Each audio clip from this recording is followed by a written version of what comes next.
From the dense forests of Japan to the mountains of Indonesia, Asia is filled with legends of spirits and blood-curdling creatures.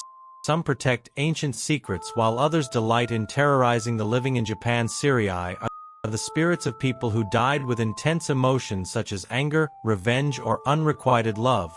Unable to find peace, they return to the world of the living to resolve pending issues or seek justice.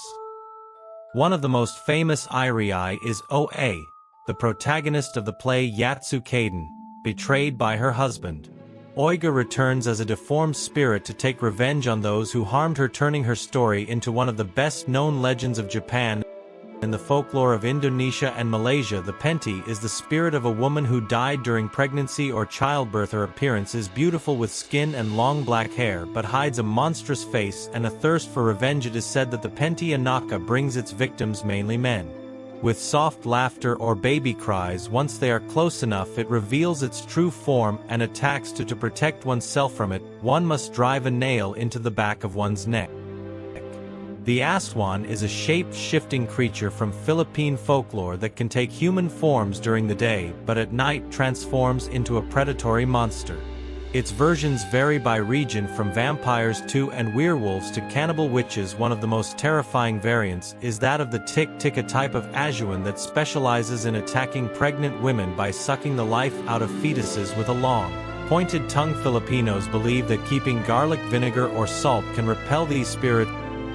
In Thailand, El Nantani is a female spirit that inhabits banana trees. She is described as a beautiful woman in a green dress, often seen floating near the trees during full moon nights. Although this is not always the case, the evil Nantani can become dangerous if someone damages the tree in which she lives.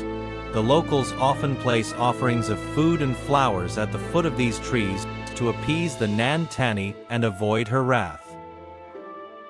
The Krasue is a terrifying figure of the Southeast Asia, described as a woman whose head floats separated from her body with her internal organs hanging below. During the night she flies in search of flesh and blood. It is believed that the Krasue is the result of a curse or karmic punishment. At night her head villagers hide the bodies of their animals and place thorns around their houses.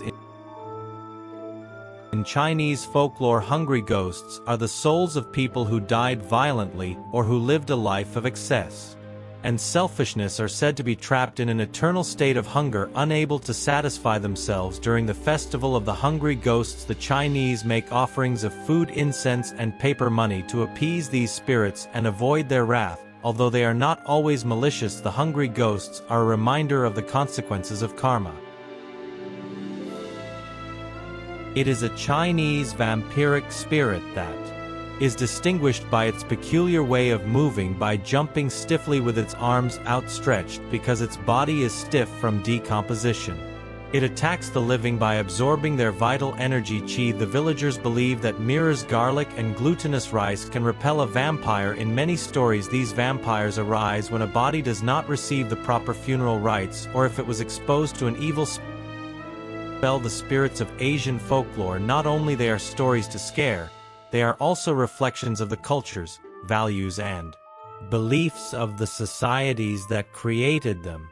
These stories, passed down from generation to generation, keep the ties with the past alive. They remind us of the connection between the physical world and the supernatural. Which of these spirits do you think is most suitable? Do you know any other terrifying supernatural legend from Asia? Leave us your comments.